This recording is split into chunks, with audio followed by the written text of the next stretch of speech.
Valentine's Day is right around the corner.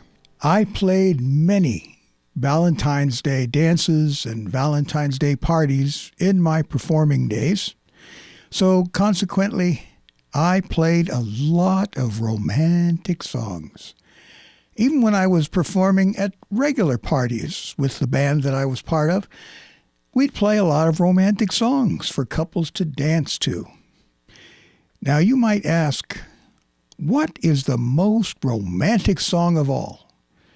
Well, that's a beautiful question, but it's a dangerous one.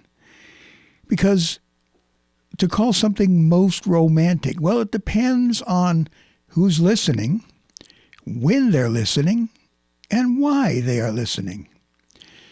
Now, I'm no expert on romance, but I believe that romance can be passionate or tender or longing, or lifelong devotion. Different songs capture different shades of romance. So here are a few songs that are often considered among the most romantic ever written. And each one of these songs was written for a different reason. So what I'm going to do is play you a little bit of each one of these songs, see if you can guess what song I'm playing as I begin. Now, I'm not going to try to sing them because I want you to just be able to guess what song it is just from the tune. So here's the first song that most people consider to be very romantic.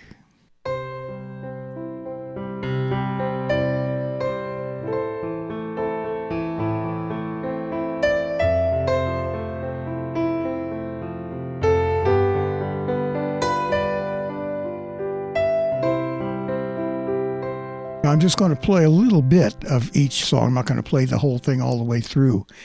But you may have been able to guess that that is Unchained Melody by the Righteous Brothers, a song of pure longing with a soaring melody that reaches across the nation, reaches across the land, across time and distance. So that's a very romantic song. Now, what about this one?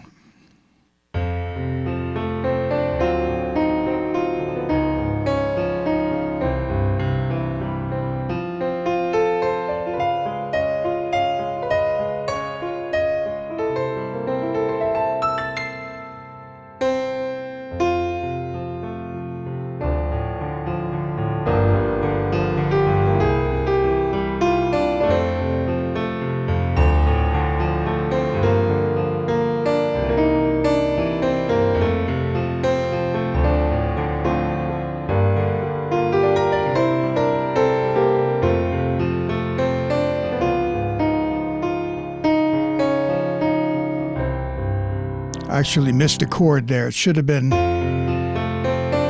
There we go. I should have rehearsed these ahead of time.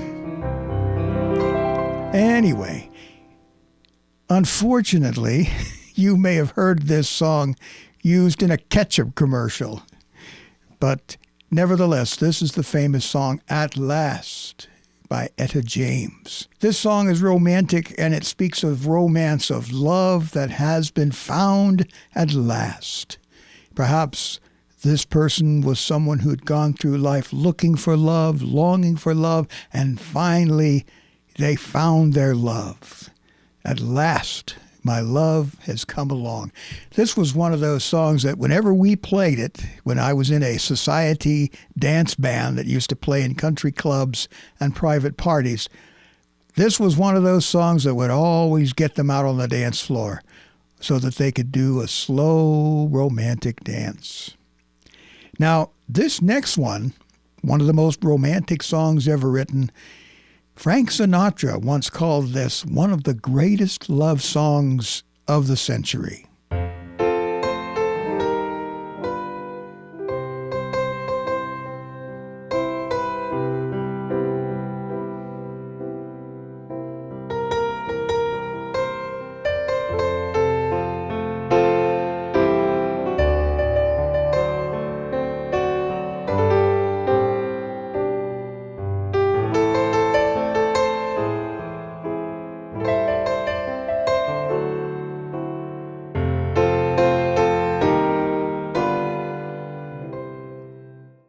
all of you Beatles fans out there, and I know you're out there, you know that I was playing Something by George Harrison and the Beatles.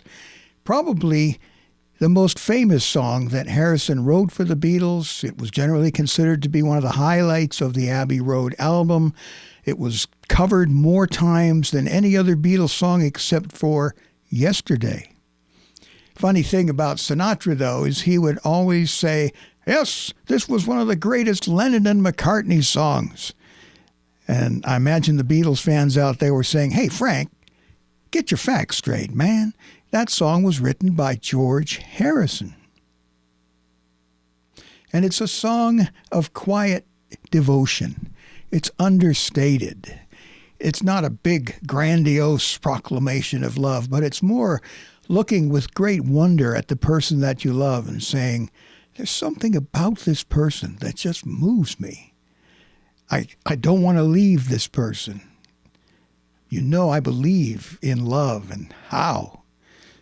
So, just a wonderful song. Very romantic. Now, here's another song that Sinatra made famous. Well, actually, he didn't make something famous. The Beatles did. But this was one that Sinatra sang. See if you recognize this one. This one would be considered an old standard.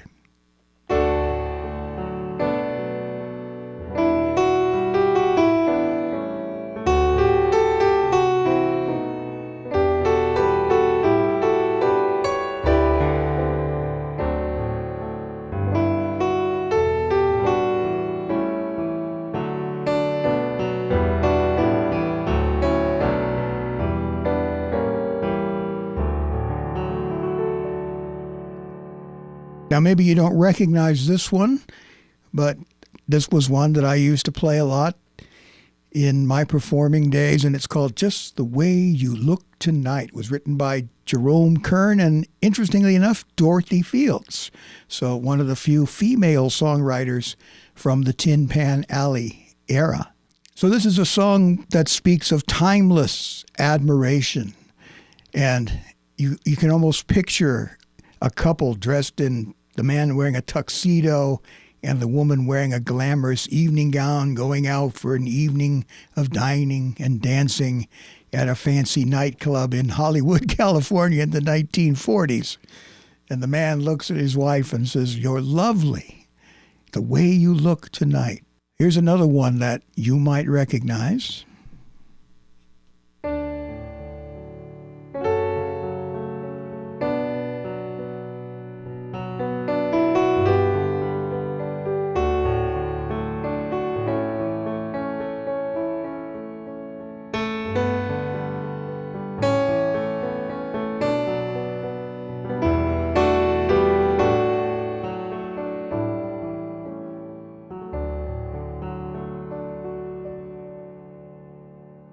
Well, obviously, if you're an Elvis fan, you know that is I Can't Help Falling in Love with You.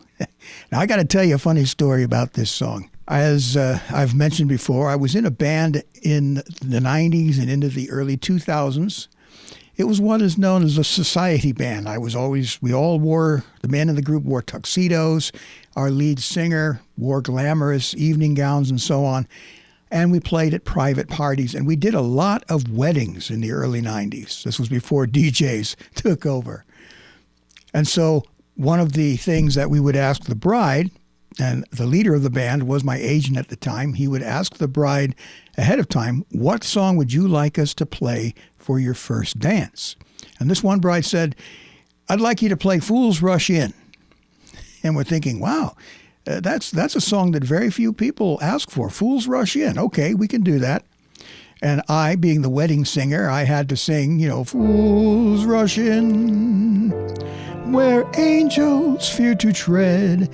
I sang it better in those days because I was about 30 years younger.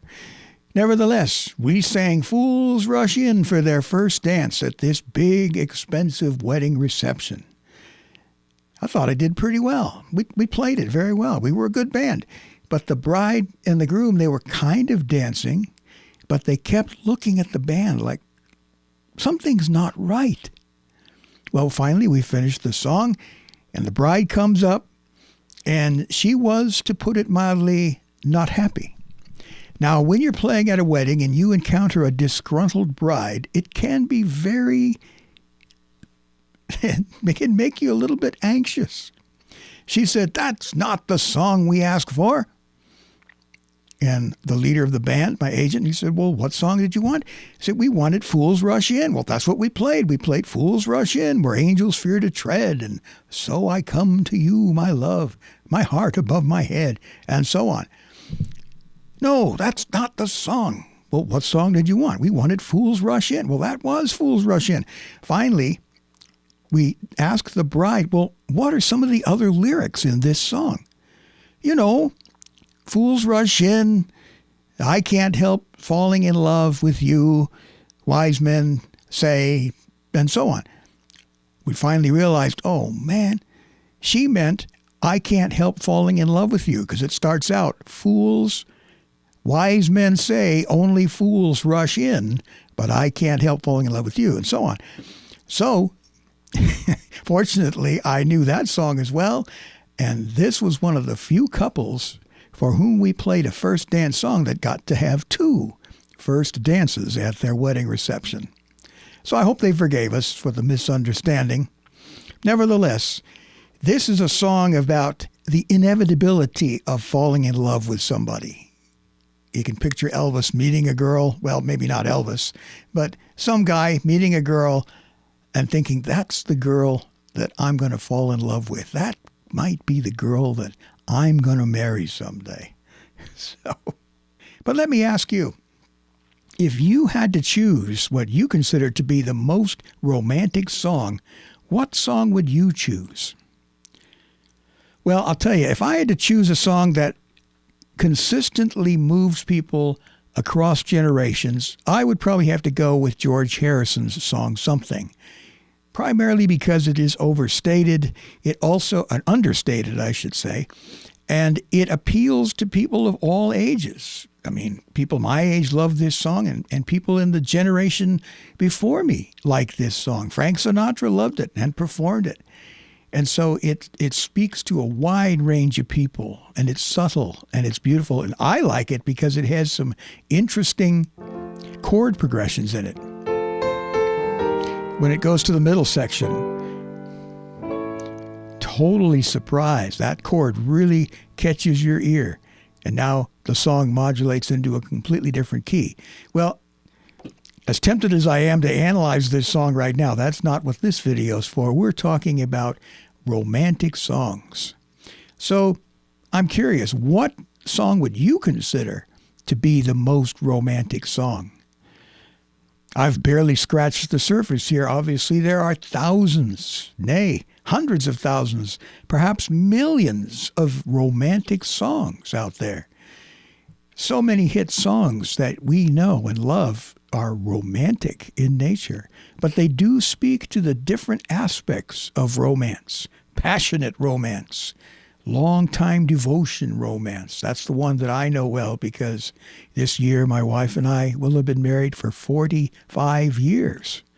And of course, we've experienced all those different shades of romance in our time together. Maybe for you, the most romantic song, it may not be the most famous one, but it speaks to your story, your romantic story.